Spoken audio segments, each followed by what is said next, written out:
আসসালামু আলাইকুম। আমরা কোয়েল পাখি ভিডিও দেওয়ার পরে অনেক ভাই জিজ্ঞেস করছে যে ভাই আপনাদের কোয়েল পাখির ঘরটা কতদিন পর পর পরিষ্কার করেন বা আপনাদের কোয়েল পাখির লিটারটা কতদিন পর পর পরিষ্কার করেন। তো আমরা 1 মাসের উপর হয়ে গেছে কোয়েল পাখির ঘর পরিষ্কার করিনি। আজকে ইমার্জেন্সি চেঞ্জ করতেছি, মানে শীতের মধ্যে হচ্ছে আমাদের একটা সমস্যা হচ্ছে, আমাদের ঘরটা হচ্ছে নিচে দিয়ে ঘামায় গেতেছে, যার কারণে আমাদের ভুসিগুলো ভিজে যাচ্ছে, যার কারণে একটা গ্যাস হইতেছে, আর এই গ্যাসটার জন্য অনেক ক্ষতি হইতেছে আমাদের। তো এই ক্ষতি হওয়ার আগে মানে পাখিগুলো ভাইরাস পাওয়ার আগে বা ঠান্ডা লাগার আগেই হচ্ছে আমাদের ঘরটা পরিষ্কার করে ফেলতে হবে। যার কারণে সকালবেলা উঠে সর্বপ্রথম কাজ হচ্ছে আজকে ঘরটা পরিষ্কার করা। তার জন্য সকালবেলা আইসে ঘরের খাবার পাখির খাবারের পাত্রগুলা, পানির পাত্রগুলো সব বের করে ফেলতেছি। বের করার পরে হচ্ছে আমরা এক কোণা থেকে পরিষ্কার করতেছি, যাতে পাখিগুলো আরেক কোণা যা দাঁড়াইতে পারে, মানে ওরা ভয় অত বেশি না পায়, কারণ কোয়েল পাখি ভয় পেয়ে গেলে কিন্তু অনেক সমস্যা।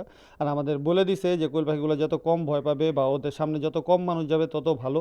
তো আর আপনারাও যারা নতুন করে খামার করবেন অবশ্যই এই জিনিসটা খেয়াল রাখবেন যে ঘরটা যখন ঢালাই করবেন, ঢালাইটাই রাখবেন ওই যে শেষ ফিনিশিং যেটা দেয়, ওই যে একটা সিমেন্ট গলায় পানির সাথে যে গলায় যে দেয়, এই জিনিসটা যাতে না দেয়, দিলে হচ্ছে আপনাদের ফ্লোর ঘামাবে, আমাদের মতো সমস্যা আপনারা পড়ে যাবেন।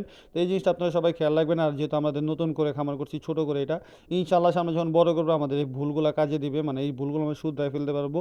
তো অবশ্যই আপনারা এই জিনিসটা খেয়াল রাখবেন। আর আমরা এই ভুসিগুলো বের করে বাইরে রোদে শুকাবো, পরবর্তীতে আমরা এগুলো অন্য একটা কাজে লাগাতে যদি চেষ্টা করবো, লাগানো আর না লাগাতে গেলে আমরা এগুলো ফেলে দিব।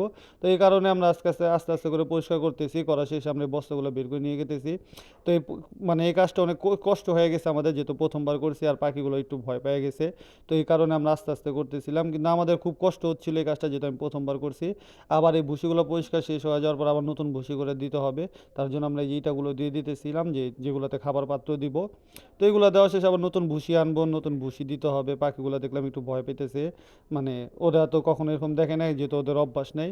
আর আস্তে আস্তে এগুলো ওদের অভ্যাস হয়ে যাবে, যখন দেখবো আমরা রেগুলার আর কি এটা চেঞ্জ করবো, তখন ওদের এত ভয়টা থাকবে না। তো ইনশাল্লাহ আলহামদুলিল্লাহ আল্লাহর রহমতে আমাদের এই শীতের মধ্যে যে সমস্যা সেটা ক্লিয়ার হয়ে গেছে। এই যে আমি বস্তাগুলা মানে মাথা করে নিয়ে আসলাম শুকনো ভুসিগুলা, এগুলো আবার ঘরে দিয়ে দিতে হবে। আমরা এগুলো আবার এক কোণা থেকে দিব, যাতে ওরা ভয় খুব কম পায়।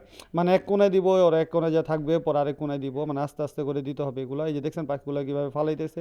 আর এগুলো ফালাফালি করলে আমার একটু কষ্ট লাগে, যেহেতু ওরা ব্যথা পায়, কারণ আমার কয়েকটা পাখি এরকম ইনজুরি হয়েছে, যার কারণে ওরা মারা গেছে কয়েকটা পাখি। আমার এটা খুব কষ্ট লাগে যে একটা শখের জিনিস মারা যাবে বা একটা প্রাণী কষ্ট পাবে, এই জিনিসটা আমার অনেক কষ্ট দেয়, যার কারণে আমি আস্তে আস্তে এক কোণা থেকে করতেছিলাম।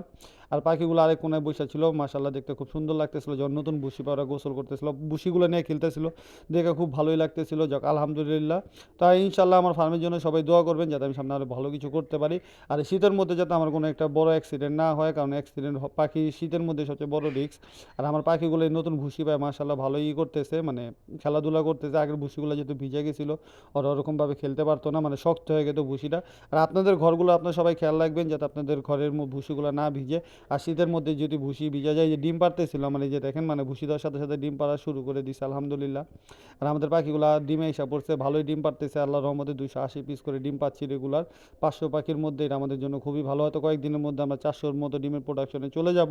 তো আলহামদুলিল্লাহ সবাই আমাদের জন্য দোয়া করবেন। আর আপনাদের ঘরগুলো আপনারা একটু চেক রাখবেন, যাদের ঘরগুলো এরকম পাকা, যদি না ঘামায় গেলে কিন্তু পাখির অনেক ক্ষতি হবে, বা আপনারা অনেক বড় একটা লসের সম্মুখীন হবেন মানে পাখিগুলোকে নিয়ে।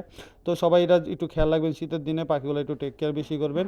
তো ইনশাল্লাহ সামনে আমরা আর ফার্মটা আরও বড় করব। তো সবাই আমাদের জন্য দোয়া করবেন, আল্লাহ যাতে আমাদের বরকত দান করেন, আমিন।